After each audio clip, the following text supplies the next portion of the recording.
So, it's heritable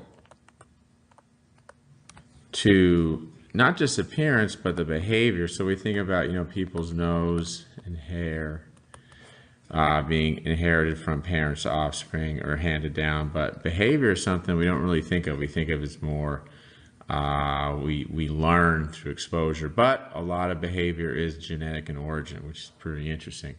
And we'll get to that in a second. But like these birds here, they change their migration routes depending on the genes they get. So some go from Spain to Germany, or from Germany to England, depending on the genes they inherit. So that's like a huge impact on their life behaviorally, and it's all based on the genes. Love myself, sir. And usually genes that they get during their lifetime aren't inherited, but sometimes they do. Sometimes DNA is what's called methylated.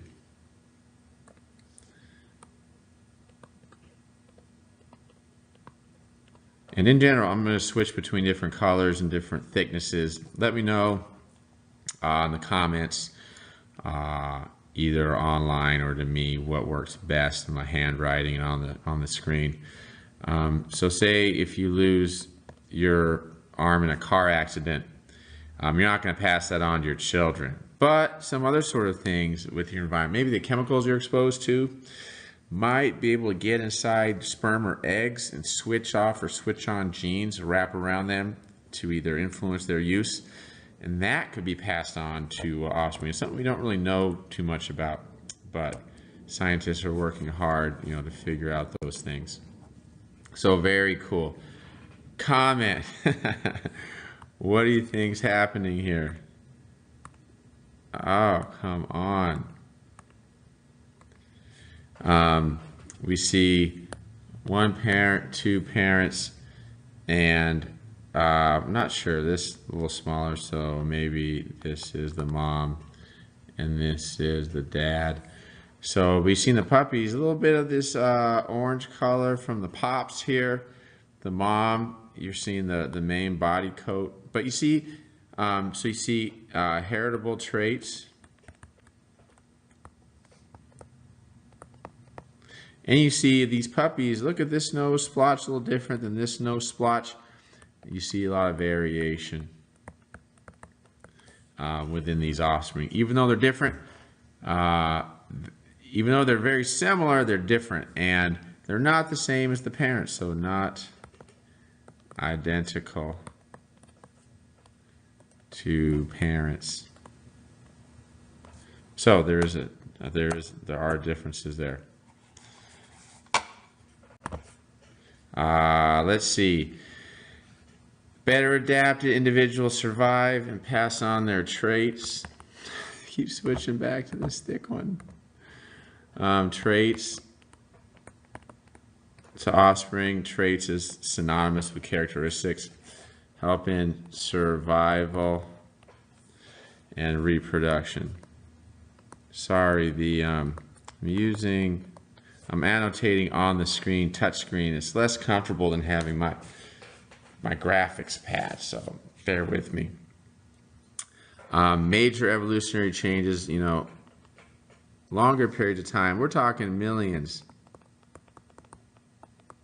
of years, or hundreds of thousands of years. So, that's not how you spell millions, but long periods of time, human history, 5,000-10,000 years, we have trinkets and evidence on rock scrapings, and go back 3 to 3 million years, we have rocks that we've scraped to try and get evidence for, but we're talking way beyond that scales of time. So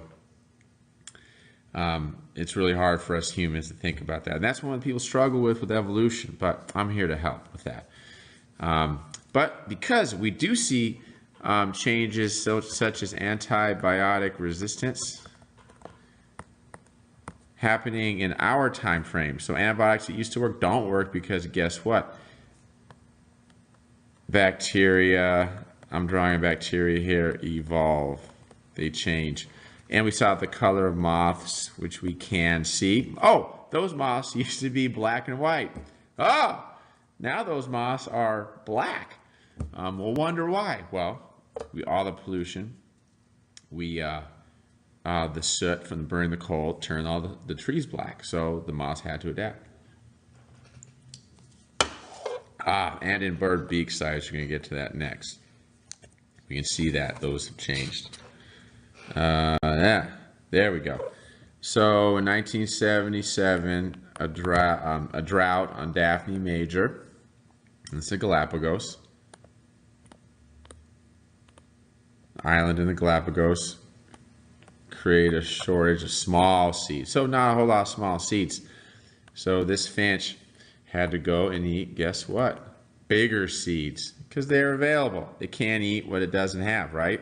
So the larger beaked ones were favored. Remember, if you look at, this is beak size, you got everybody having average beak, but a few were bigger, a few were smaller. So the seeds get bigger. You're going to start to favor these ones with the bigger seeds, bigger beaks. And before, it was perhaps too energy intensive to keep those big beaks, so they didn't survive as well, so they didn't pass on their genes. But now they're getting more energy, so they're going to boost their numbers.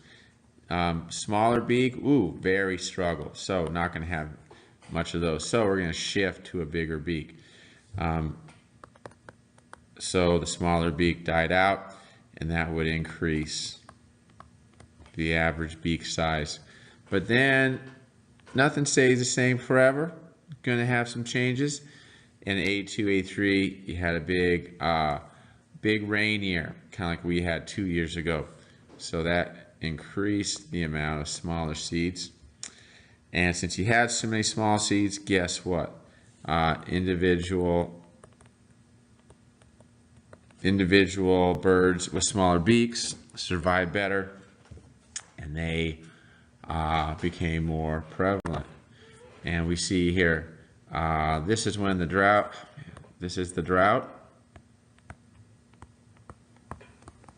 which is no rain.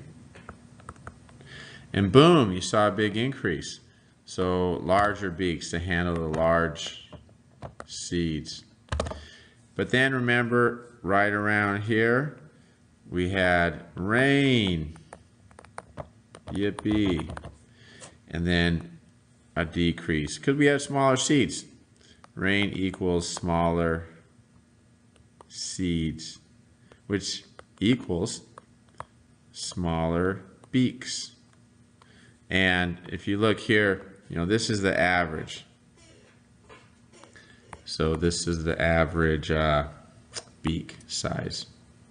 And I'm just being so sloppy, sorry. So this average beak size. So this is bigger than average, less than average. So larger than average after that drought. Increase that rain, we get back towards the average. Oh, this is a pretty sweet picture. So cool, cinder cone volcano. And this is about 400 feet high.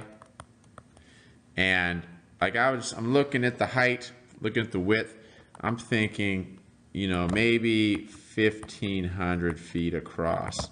So not very big, this island. So just think about it, it's a tiny little island. These birds survive, reproduce, and evolve. So awesome. So explain what you see in this diagram. You see shape of the beak depends on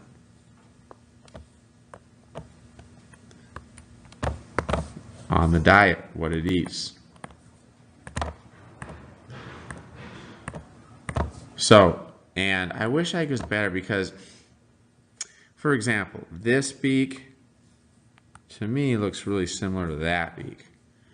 And I can't explain it any better than I can, but there's experts in beak shape that can get in there and really understand the differences between the two. But I mean, you can see like this is for probing, right? That thinner can get in deep in a flower or in a crack behind the spikes and spines of a cactus. And you see this finch even uses a tool, which is a whole nother topic when we talk about evolutionary biology. So this is our hypothesis. Dry conditions produce larger seeds, affecting beak size. Remember, they don't say smaller or bigger, just affecting beak size due to our natural selection, that mechanism of evolution. So mechanism of evolution. So this is the drought.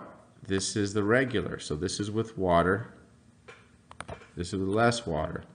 And H2O. And what do we see? We see less water, drought, equaling bigger beaks, which is what we just talked about. But you look, I'm going to do some math right here.